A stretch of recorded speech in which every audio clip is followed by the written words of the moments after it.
أعوذ بالله من الشيطان الرجيم بسم الله الرحمن الرحيم الحمد لله رب العالمين الرحمن الرحيم مالك يوم الدين إياك نعبد وإياك نستعين اهدنا الصراط المستقيم صراط الذين أنعمت عليهم غير المغضوب عليهم ولا الضالين آمين. Welcome brothers and sisters to the debate Salvation in Christianity and Islam. Before we start debate, V-Pol will translate for us. In the name of Allah, the most merciful, the most kind. All praise is for Allah, the Lord of the worlds, the most merciful, the most kind, Master of the Day of Judgment. You alone we worship, and you alone we ask for help. Guide us along the straight way, the way of those whom you have favoured, and not of those who earn your anger, nor of those who go astray. Amen. We have two guests here. Reverend Dr. Steve Latham, who is theology, you want to talk, other topic in the V-Pol. I'll hand over to Brother Abdullah and the sea. Alhamdulillah, you can take it from there. Alright. Bismillahirrahmanirrahim. And welcome to everyone for coming, and thank you for coming to an event hosted by Regent Park Mosque, otherwise known as London Central Mosque, and the Muslim Debate Initiative. My name is Abdullah Al-Andalusi. This is a very interesting event for myself on salvation in Christianity and Islam. I was a Christian, an Anglican Christian many years ago, and now I'm Muslim, so I've had a foot in both faiths, you could say. Inshallah, what we're aiming to do today is, and this is kind of in the ethos of the Muslim Debate Initiative, is that we want to encourage intellectual discourse, and we want to encourage inter-community understanding for you to understand better about other people's beliefs as well as your own belief better, because I always find that through discussing your belief you actually understand your own belief much better with other people. Now, as for the Muslim Debate Initiative, we are an intellectual, political and theological initiative formed by experienced Muslim researchers, debaters and speakers aimed at encouraging inter-community debate, discussion and dialogue. MDI believes that only through frank and open discussion and debate can deep understanding be gained, relations between different communities be improved, and hopefully the breaking down of prejudice and false conceptions. It is with this in mind that we'd like to invite our speakers to present their cases on the issue of salvation in Christianity in Islam. First, I would like to introduce just both of our speakers so you get to know a bit more about them. Reverend Dr. Steve Latham. Steve Latham was born in Canada, and his parents returned to the UK when he was 4. He grew up in Bury in Lancashire and was converted at the age of 17 in an independent Methodist church influenced by the Jesus movement. In the 1990s, he was supported by the Baptist Scholarship Fund to do his PhD at King's College London, where he studied contemporary prophetic ministry, examining the interface between Pentecostal, charismatic and political understandings of the prophetic role. When he had finished this, Steve was called to be part of Westbourne Park Baptist Church, where I've had the privilege of hosting debates also organised by MDI before, in Paddington, London. Here he set up community projects and led the church in spiritual renewal. He has encouraged theological reflection on urban mission and created the London Urban Theology Project, which he has run for 5 years. To see more on that, you can visit www.urbantheology.org. He is interested in urban theology, contemporary culture and social theory, and he currently teaches at Spurgeon's College, which is a Baptist Christian seminary. To introduce the other speaker to my left and your right, Paul Bilal Williams, as we call him. Paul read philosophy at London University and has been an avid reader of books of all kinds since he was a teenager. Paul converted to Islam about 6 years ago and has committed to sharing Islam with Christians ever since. He also teaches Muslims about Christianity and aims to remove misconceptions between the two communities. He co-founded the public debate forum, the Muslim Debate Initiative, in 2009, and has been working in it ever since, contributing his knowledge of Christianity, history and philosophy to MDI's research, lectures and debates. He became famous, or infamous, depending on who you speak to, for his TV debate in 2010 with a member of the EDL, which subsequently caused the EDL to disown that speaker. His works, ideas and thoughts can be found on his blog, which is called bloggingtheology.wordpress.com. And in 2011, he was made the director of MDI and has risen to the challenge of leading MDI to continue its work and expanding its activities globally. So if you please give a round of applause to both speakers.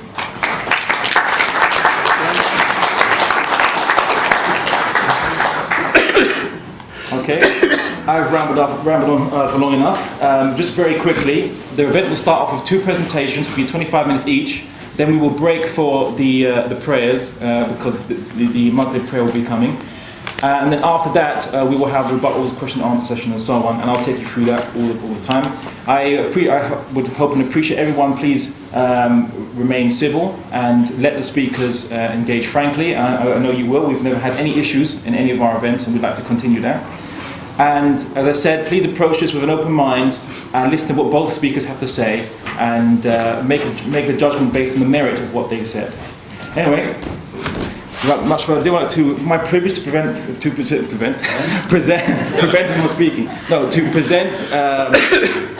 Reverend Steve Latham for your presentation. Thank you. Okay. Thank you, Abdullah, and I would like to just thank the MDI for inviting me to come and speak today, and also the leaders of the Regent's Park London Central Mosque for hosting the debate today. It's a great honour and a privilege for me to be here and to speak to you. I've known Paul for a few years, and I've had the pleasure of getting to know Abdullah as well. We had many coffees in Edgware Road talking about different things, so it's been great to make these two friends of mine, have them as my friends, and to be here today. The aim is mutual dialogue and respect and understanding. Of course, we have our own beliefs, and we may believe that our beliefs are better or worse than the others, but I hope that it will be a good debate and a good discussion today. I know that the first surah was read at the beginning, and there's a prayer, and I'd like to offer my amen to that. There's nothing in the first surah that a Christian can disagree with, and that we want to follow the God who is the true God, the most compassionate, the most merciful, the Almighty.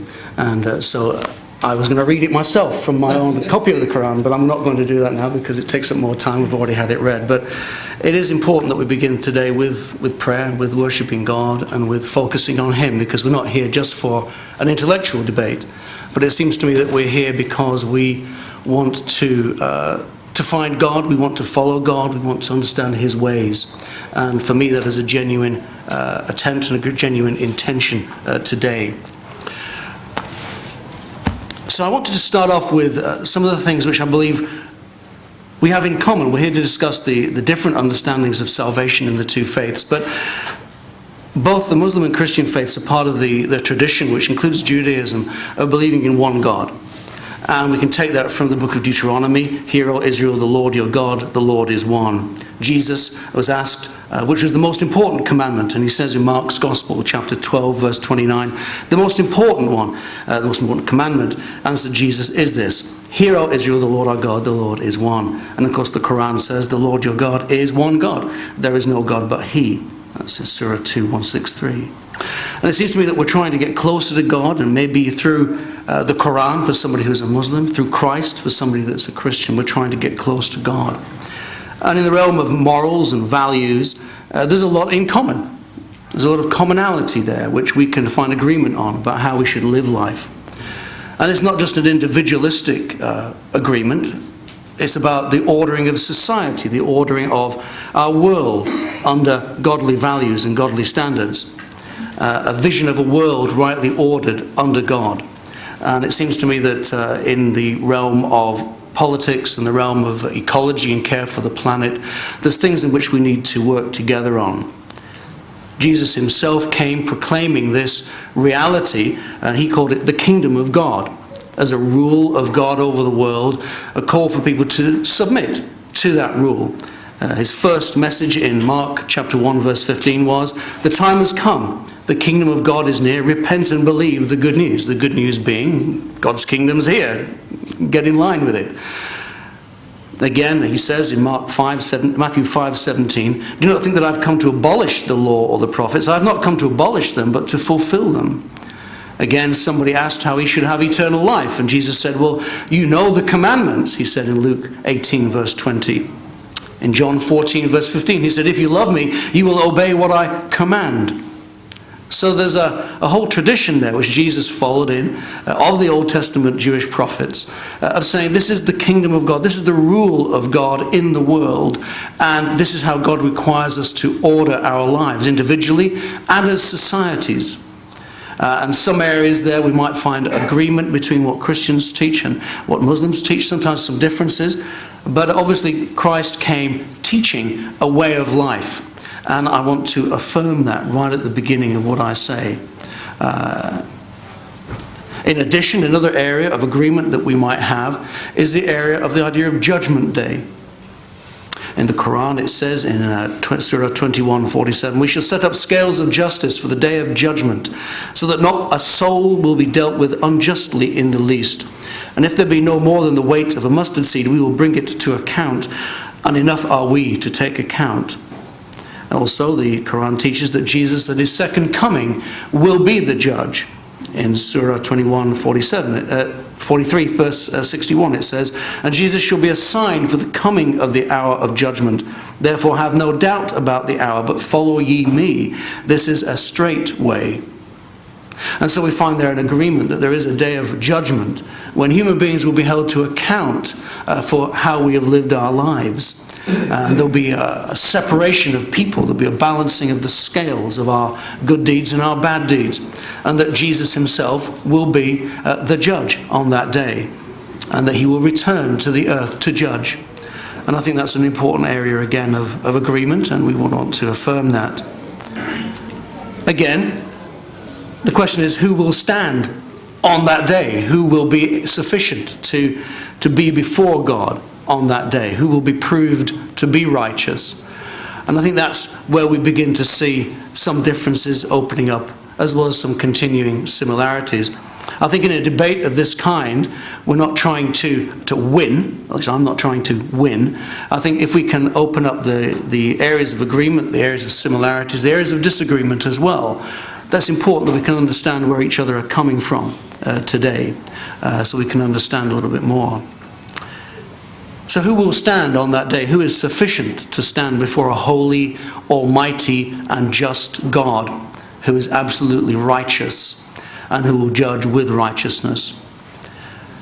At the beginning of the first surah, and I'll try and pronounce it, but forgive me if I get it wrong. Bismillah ar-Rahman ar-Rahim. And the most compassionate, the most merciful God. And that's a very important principle in the Quran, and I respect that. And so we have to say, is God merciful? Is God compassionate? Is God forgiving? And if so, to whom is he forgiving and compassionate and merciful? What are the conditions, if you like, for receiving that mercy and that forgiveness from God? God is a judge, and he also forgives. It says in the Quran, Surah 2:284, says, whether ye show what is in your minds or conceal it, God calleth you to account for it. He forgiveth whom he pleaseth, and punisheth whom he pleaseth. So God knows even the inmost thoughts of our hearts.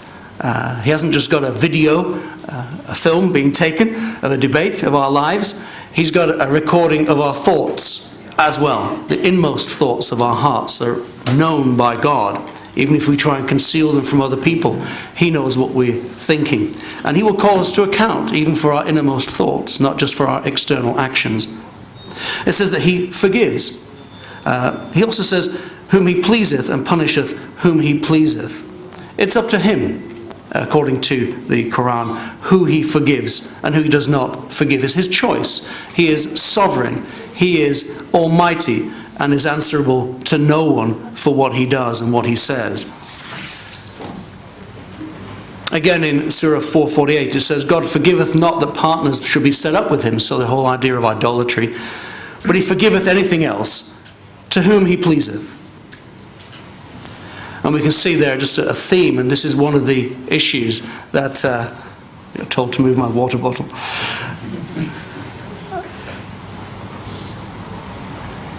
I was saying something. He forgives whom he pleaseth. There's an attitude which God is not answerable for whom he chooses to forgive. It's completely up to him. But in Surah 99, verses 6 to 8, it says, "On that day men will proceed in companies sorted out, to be shown the deeds that they had done. Then shall anyone who has done an atom's weight of good see it, and anyone who has done an atom's weight of evil shall see it." So it seems to me that we're in big trouble. We're in big trouble. There is a judge, and he's going to judge us, and I, for one, am in big trouble before Almighty God. And I might hope for him to forgive me, and the Quran says that he does forgive. But it seems to me there is no promise of forgiveness in the Quran. There is a hope of forgiveness, but no certainty, no assurance of forgiveness. Forgiveness seems to be for those who believe already, those who are already doing deeds of righteousness. There's no forgiveness for the sinner. It says in Surah 5:9, "To those who believe and do deeds of righteousness, God promised forgiveness and a great reward." God's love is conditional, it says in the Quran, Surah 3, verse 76. God loves those who act aright. The Bible says in Matthew 9:13, "For I have not come to call the righteous, but sinners," Jesus says. Again in John 3:16, it says, "For God so loved the world that he sent his only Son." The Christian teaching is that God loves sinners. He loves the evildoer and has called them to return to him and has promised forgiveness. The problem for me, and I'm speaking from my own experience as well as intellectually, is that if it's forgiveness for those who believe and do deeds of righteousness, how much is enough? How much righteousness do I need to do to earn my reward? It says you get forgiveness and a great reward. It seems to me that either we end up not having seriousness about sin, not being serious about sin, or we end up being very hard line on sin, or we end up dividing our sins into big sins and little sins. And the little sins don't really matter very much. It says in the Quran, Surah 53, verse 32, "Those who avoid great sins and shameful deeds, only falling into small faults, verily thy Lord is ample in forgiveness." But of course, if I fall into the big sins, I'm in big trouble. And this for me is a problem. It's a problem for me personally. My own story is that I was brought up in an unbelieving atheist English family. And we had no religious belief at all, and my parents still have no religious belief of any kind. And so I had no problem with God, because I didn't believe there was one. And so I met some Christians when I was in my teens, and then I began to think, maybe there's a God. I didn't know whether there was or not. I thought maybe there is a God. And the minute you admit maybe there's a God, you've got a problem. The problem is that if he is a judge, and he's a holy judge, then you're in big trouble. Because my life didn't match up to God's holiness and righteousness and law. I was in big trouble, if there was a God. And I didn't see how I could ever do enough good deeds to earn a reward, payment, wages from God. It seemed like I was always going to be in the wrong. And so for me, that gave me a problem that I had no way out. And it seems to me it's a problem for anybody who is serious about God, anyone who's serious about religion or faith. If we believe in a God who judges anyway, some religions don't believe in that. But if you do, then we have a problem. How do we stand before God on Judgment Day? How will we be acquitted? How will we be shown to be righteous when in fact when we look at our lives and we look at our thoughts as well as our actions, then we realize that we have many sins, not just small ones but big ones as well. And will God forgive us for those? And on what basis will he forgive us? It seems to me, and I'm going to make two negative statements about Islam, and I do that with respect and I do it with my own understanding. And if I get things wrong, I'm sure that my friends will tell me. The first is this, that if the teaching of, as I understand it, of Islam is correct, then we have all got a place reserved for us in hell. Because we are all guilty before a holy God. None of us is completely sinless. And if that is true, then if we are all guilty, if we are all have sin in our life to some degree, then we will not stand before God. And that is a terrifying prospect. Because there is a hell. And I think that's something that Christians and Muslims agree on. And I don't want to be in it. The second thing is that the debate today is on salvation in Islam and Christianity. And as I was pondering and thinking about this, it seems to me that properly and technically speaking, there is no salvation in Islam. Because there's no salvation going on. There's no one saving anyone in Islam. There's certainly no saviour. There's no saving. There's no activity of someone saving anyone else. And I'll come to that in a minute. We are on our own, earning a place in paradise or not, depending on our righteousness and our good deeds. If we do enough, or the balance is correct in the scales, then we will go to paradise. If it's not right, then we will not. And it is up to us to order our lives and to put our lives right ourselves by obeying the Quran. There's not actually any salvation by anyone else. We have to obey the Quran. We have to obey the law. And if we don't, we're judged. There's no salvation. There's simply earning our approval of a God. I remember a lady, an English convert to Islam on TV once. There was a program about the Hajj, and she said the difficulty, the effort, the striving is a popular word, I believe, involved in the Hajj was a sign. It demonstrated how we have to claw our way to God every which way we can. I remembered that quote because it's such a strong, powerful statement. We have to claw our way to God every which way we can. And that the difficulty of the Hajj, the physical difficulty of the Hajj, was an example of that and a demonstration of that. And therefore the spirit, it seems to me, of the two faiths differs here and separates here. It seems to me that there is no salvation in Islam. There's no concept of salvation.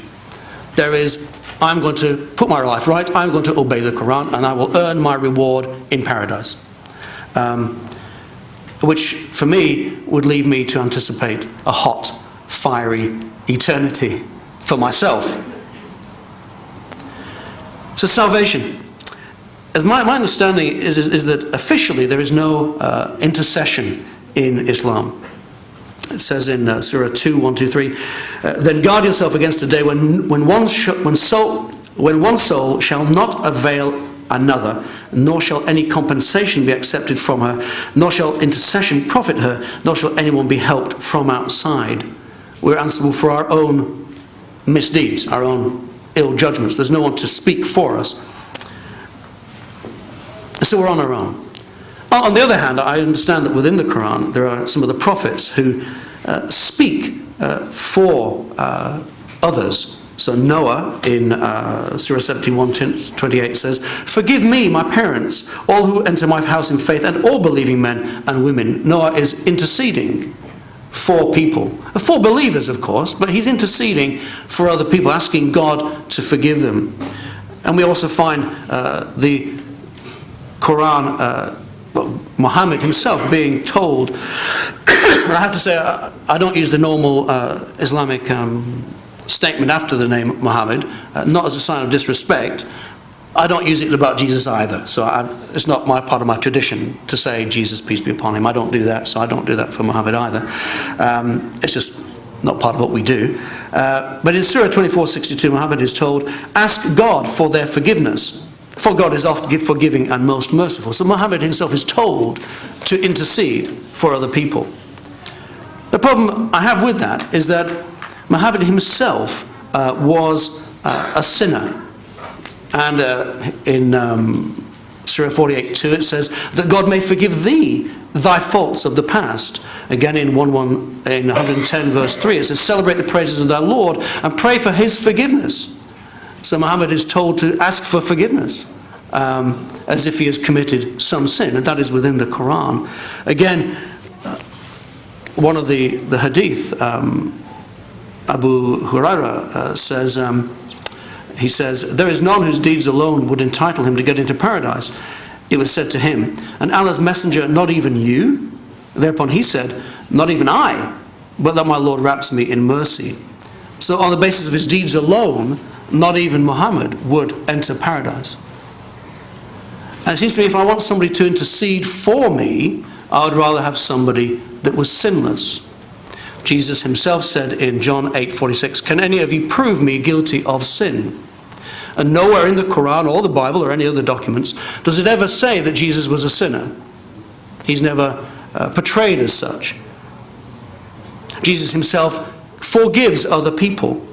In Mark 2 verse 5 to 6, he says to a young man, he says, son, your sins are forgiven. And the people around him recognized that this was blasphemy, because only God can forgive sins. A man cannot forgive sins. It says in the Quran, Surah 3 verse 135, and who can forgive sins except God? Only God is allowed to forgive sins. And we have Jesus himself taking the position of saying, I'm going to forgive your sins. And so it seems to me that Jesus is actually quite qualified to forgive my sins. Again, the question is, did Jesus die? Did he die at all? And did he die in order to pay for my sins and to win salvation for me, to atone, to pay for my sins? I understand I've got about 5 minutes left now. So I'll try and make my points fairly quickly, if I can. Is it possible to atone for sins? Or basically, are we on our own?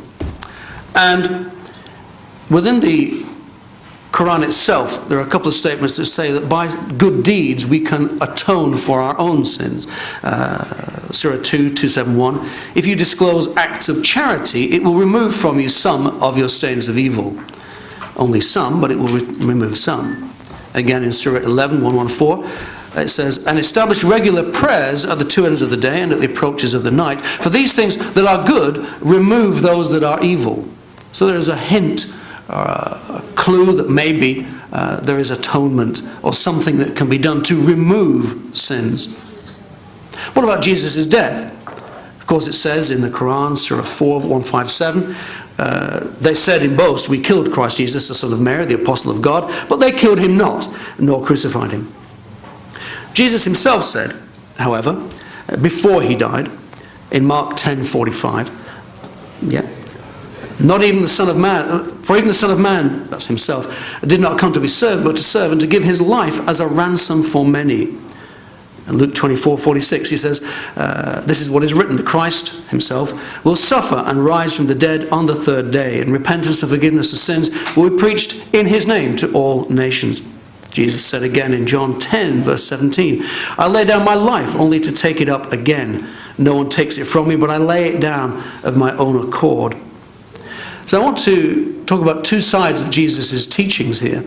There is no doubt that Jesus, as a prophet, taught obedience, submission to God in the kingdom of God as a rightly ordered way of life. And he recommended that for people to follow. At the same time, he claimed things which meant he was more than a prophet. He claimed the right to forgive sins, which is only belonging to God. And he also taught that he would die. Before he died, he said he was going to die in order to ransom people, to pay for people to be set free from their sins. It is a dilemma for God, in a sense, between his justice and his mercy. If God is just, he will punish sin absolutely, completely and utterly. In which case, as I said before, I am in big trouble. I don't dare to speak for anybody else in the room, but I speak for myself. I'm in trouble before a holy God. I'm going to be judged, and I'm going to be sent to hell because I am a sinner. So if God is just, he is going to do that. And if he does that, he's not very merciful, not forgiving. But on what basis should he forgive? If he just forgives people and says, oh, it doesn't matter, it's okay what you did, it's fine, you know. He could say to Hitler, 6 million Jews, hey, who cares? You know, it could be 10, yeah. He could say, you know, you slaughtered all these people in a school in Columbine in the United States with your gun. Well, that doesn't matter. It could have been 2 schools. I'm not going to be too worried about it. So if God just says, I'm going to forgive you with no payment, God's not a just God. God's not a holy God. God's not a righteous God. He's actually turning a blind eye to sin and saying, doesn't matter, what I don't see won't hurt me. And it seems to me there's a balancing of God's justice and his mercy in the cross of Jesus, where he died for our sins, in that sin was punished in Jesus. So her justice was satisfied. God's absolute standards of righteousness were satisfied. At the same time, when we follow Jesus, not just a mental, oh yeah, you're nice one, Jesus, but actually when we really follow him, then we are forgiven and we receive mercy from God. And the proof of that is in his own resurrection from the dead. That not just anybody rises from the dead. There must be something special about him. And so that's where I want to end it, really. Just with this statement that we're in trouble if there's a holy God. Jesus taught a righteous lifestyle, but that he himself taught that he would die as a ransom, to ransom us back by paying the price for sin. Thank you.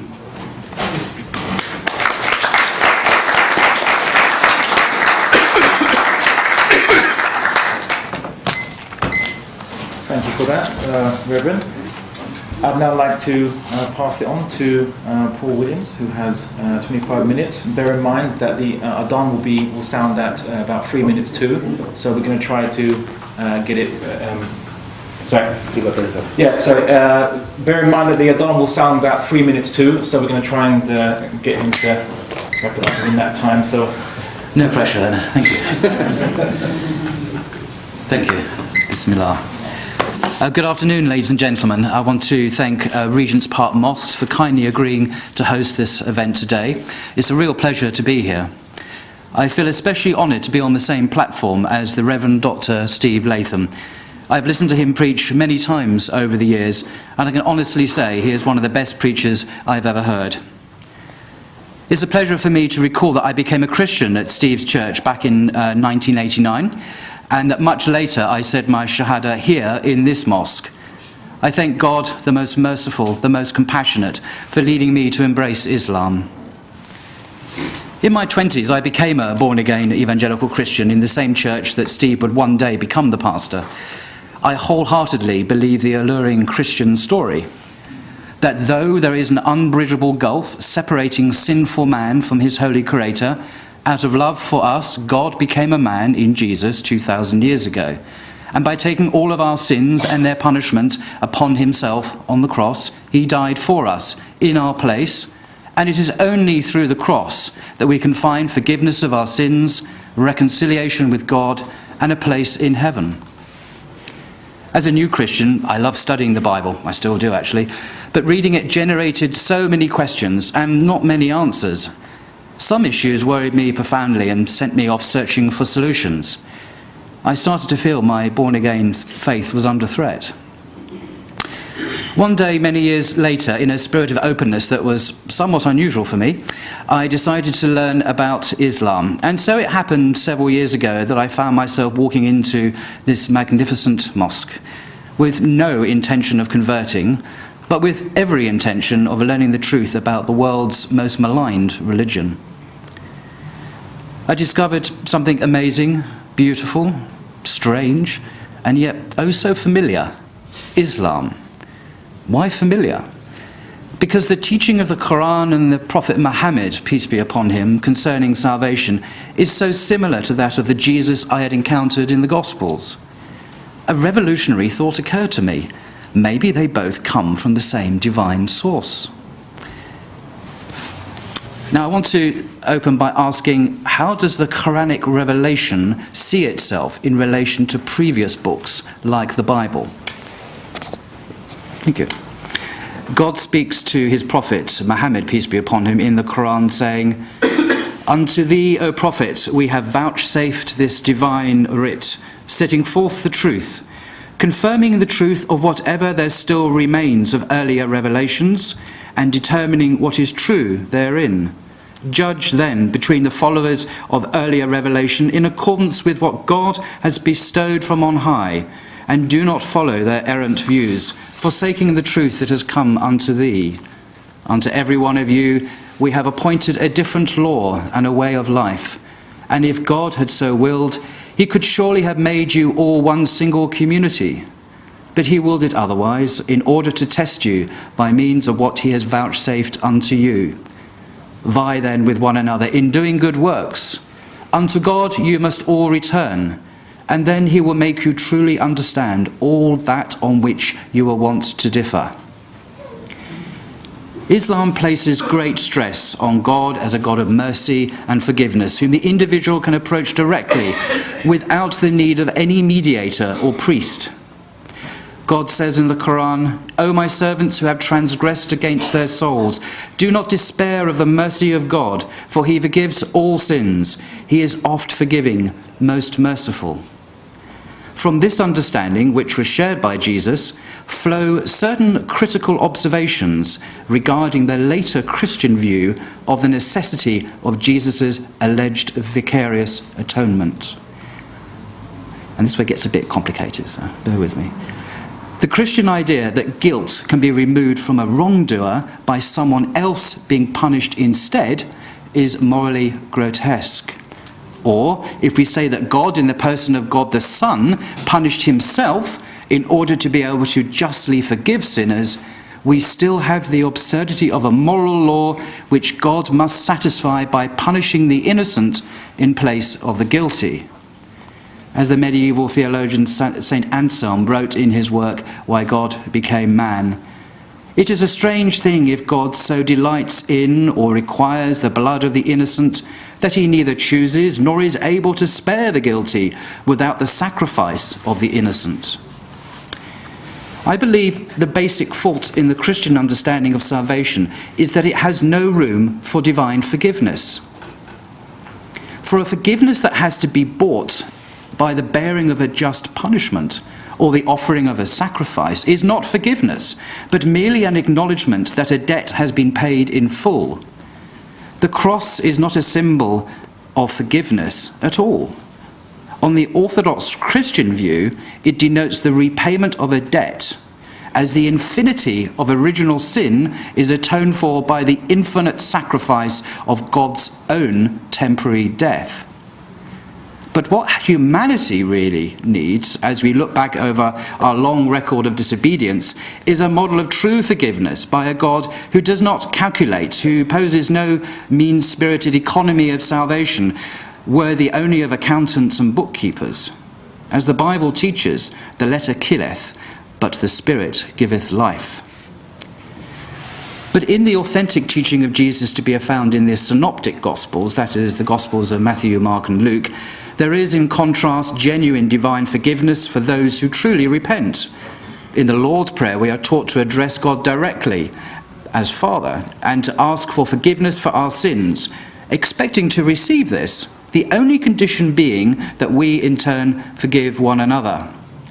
There is no suggestion of the need for a mediator between ourselves and God, or for an atoning death to enable God to forgive. One of the most famous and beautiful of all Jesus' parables is found in Luke's Gospel, chapter 15, the so-called parable of the prodigal son. It's the story of how God treats repentant sinners. Note that the father, when he sees his repentant son returning home, does not say, "Because I am a just as well as a loving father, I cannot forgive him until someone has been duly punished for his sins." But rather he had compassion and ran and embraced him and welcomed him home. So God does not require a sacrifice in order to forgive anyone. As the English convert from Christianity to Islam, Maksud, wrote, "The split second of turning from Christianity to Islam is the realization of the truth of the parable of the prodigal son. In the parables, God is loving enough to forgive directly. That is the whole glory of the Judaism which Jesus upheld. Another example is to be found in Luke's story of the tax collector and the Pharisee in Luke 18. The tax collector stands far off and would not lift up his eyes to heaven, but beat his breast, saying, "God, be merciful to me, a sinner." Jesus declared that this man went home justified before God. Jesus insisted that he came to bring sinners to a penitent acceptance of God's mercy. "Go and learn what this means," he said, quoting God. "I desire mercy and not sacrifice, for I came not to call the righteous but sinners." In my experience, Christians often use the analogy of a debt to explain how God needs someone to pay off our sin debt to him. And because of his justice, he must take the payment from someone. Jesus, however, had very different ideas about God. Namely, that God is quite able just to cancel our debt of sin and forgive the sinner. In Matthew 18, we read this teaching of Jesus. "The kingdom of heaven can be compared to a king who decided to bring his accounts up to date with servants who had borrowed money from him. In the process, one of his debtors was brought in who owed him millions of pounds. He couldn't pay, so his master ordered that he be sold, along with his wife, children, and everything that he owned, to pay the debt. But the man fell down before his master and begged him, 'Please be patient with me, and I will pay it all.' Then the master was filled with pity for him, and he released him and forgave his debt. But when the man left the king, he went to a fellow servant who owed him a few £1,000s. He grabbed him by the throat and demanded instant repayment. His fellow servant fell down before him and begged for a little more time. 'Be patient with me and I will repay it,' he pleaded. But his creditor wouldn't wait. He had the man arrested and put in prison until the debt could be paid in full. When some of the other servants saw this, they were very upset.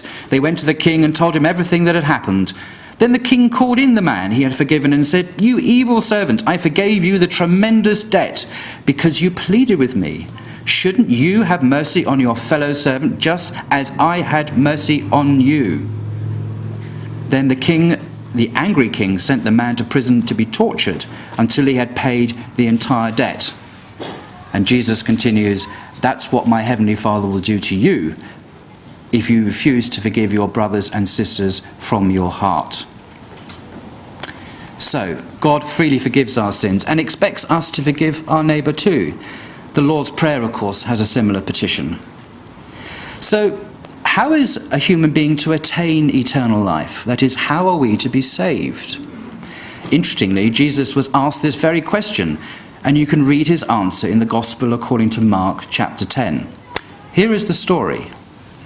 As Jesus started on his way, a man ran up to him, fell on his knees before him.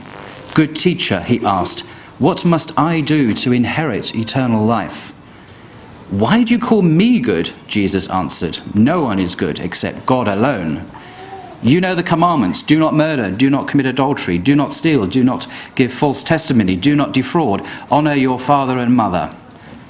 "Teacher," he declared, "all these things I have kept since I was a boy." Jesus looked at him and loved him. "One thing you lack," he said. "Go, sell everything you have and give to the poor, and you will have treasure in heaven. Then come follow me." Note that Jesus does not tell the man that he must put his faith in Jesus or that salvation is solely dependent on Jesus dying to atone for his sins. No. As a humble Jew, Jesus recognizes that the attribute of goodness is found perfectly in God alone, not in himself. That to sincerely obey the commandments of the Torah is the main road to salvation. But in this individual's case, he lacked one thing. He needed to give away his wealth to the poor, and this would result in his gaining treasure in heaven. Note carefully the sequence. That this passage caused embarrassment to later gospel writers who used Mark's gospel when compiling their own gospels is evident from the changes they made to Jesus' words by removing his denial that he is good.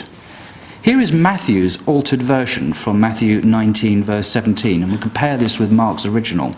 "And Jesus said to him, 'Why do you ask me about what is good? There is only one who is good. If you wish to enter into life, keep the commandments. Instead of Mark's original, why do you call me good? It's a subtle change, but important. By way of contrast, let us turn to Paul, the Apostle Paul in the New Testament, his answer to the same question about how are we saved? So we've heard Jesus' answer. Let's turn to Paul, who never met Jesus. He says in Romans chapter 10, verse 9, if you declare with your mouth Jesus is Lord and believe in your heart that God raised him from the dead, you will be saved. The differences are startling, as we have seen. Jesus' answer to the question about salvation focuses on obedience to the Torah and giving to the poor. As a prophet to the Jewish people, Jesus taught that faithfulness to God is to be expressed in adherence to the Creator's commands and precepts in the Torah. Paul's religion focuses on Jesus, and he claimed that the Torah had been abolished. Jesus taught in Matthew chapter 5 precisely the opposite. Jesus' teaching was fully in accord with contemporary Jewish understanding. Leading Jesus scholar E.P. Sanders, in his authoritative work on Jesus' Jewish background, says, and I quote, the forgiveness of repentant sinners is a major motif in virtually all the Jewish material which is still available from the period. That's page 18, Jesus and Judaism. For Judaism sees human nature as basically good, and yet also with an evil inclination that has to be continually resisted. However, God, being aware of our finitude and weakness, is always ready to forgive the truly penitent. In Islam, there is a very similar view. God is frequently described in the Quran as Ar-Rahman Ir-Rahim, the merciful and the compassionate. Jesus, mirroring the teaching of the Quran, teaches that God knows our weaknesses and forgives those who, in the self-surrender of faith, bow before the compassionate Lord of the universe. Once the Prophet Muhammad reported that the devil said, by my honour, O Lord, I shall never stop misguiding your servants so long as life remains in their bodies. The Almighty, the glorious Lord, said, by my honour, I shall never cease forgiving them so long as they ask forgiveness of me. Another wonderful saying is, O son of Adam, so long as you call upon me, this is Allah, and ask of me, I shall forgive you for what you have done, and I shall not mind. O son of Adam, were your sins to reach the clouds of the sky, and were you then to ask forgiveness of me, I would forgive you. O son of Adam, were you to come to me with sins as great as the earth itself, and were you then to face me, ascribing no partner to me, I would bring forgiveness in equal measure. However, it does need to be pointed out that just as some people refuse to stop on the crazy path to their own destruction, despite the intercession of their loved ones, so the future lives of some people will be extremely unpleasant because of their absolute refusal to accept the love and mercy of God and to live in a way that is acceptable to him. God tells us in the Quran, if God were to punish people according to their wrongdoing, he would not leave on earth a single living creature. But he gives them respite for a stated term, and when their term expires, they will not be able to delay their fate for a single hour, just as they cannot bring it forward by a single hour.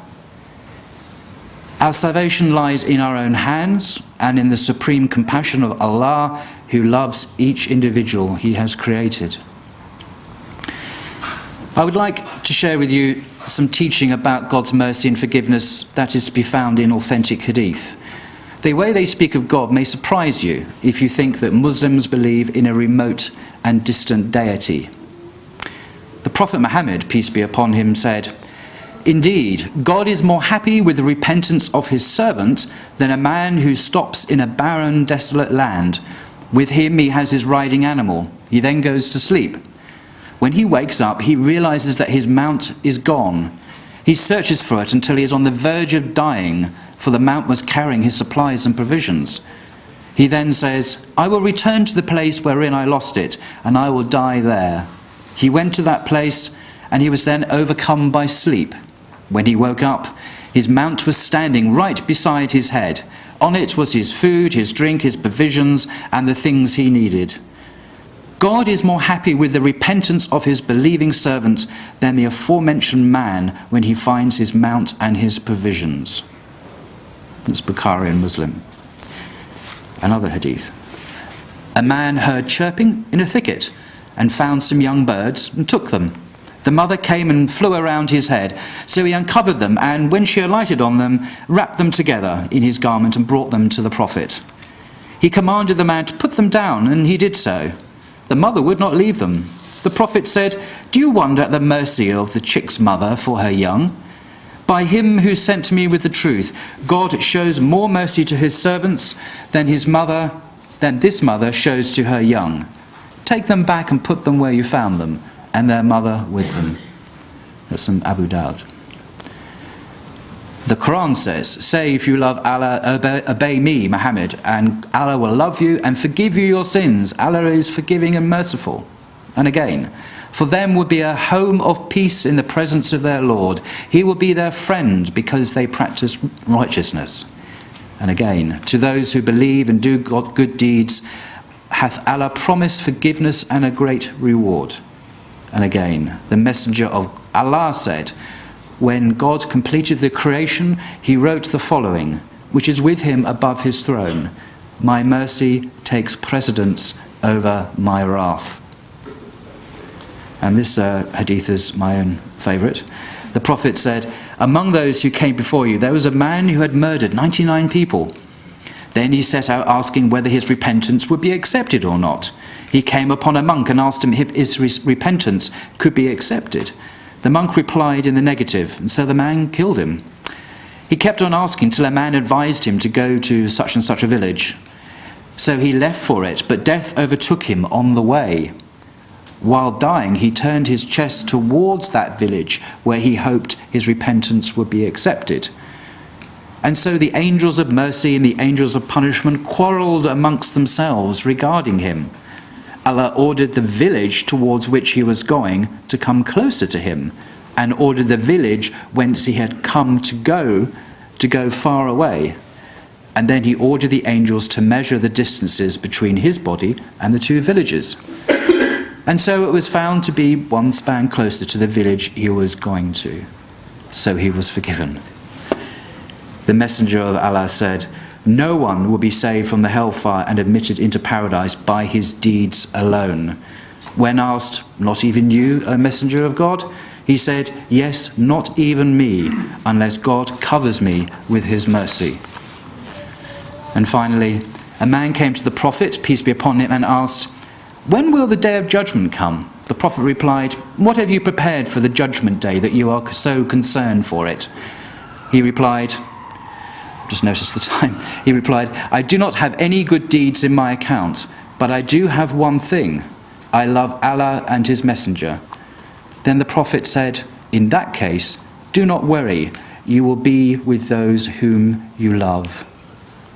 You will be with those whom you love. This is Islam's great secret, unknown to most in the West. The Prophet Muhammad, peace be upon him, this man's life and teaching came to me as a complete surprise.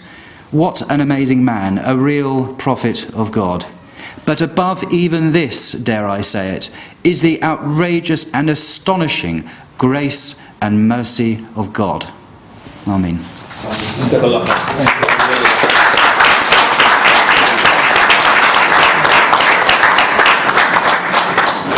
Thank you for that, Brother Paul.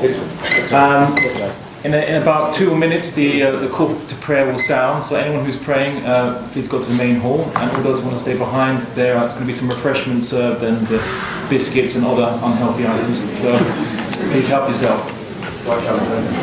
Thank you.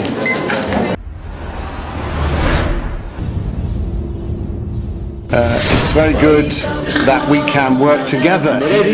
मेरा मजहब सबसे पहले है I was shocked. Indian regime paid cash bounties for killing Sikhs. Allah sent salam. Ask Abu Bakr, is he happy with me?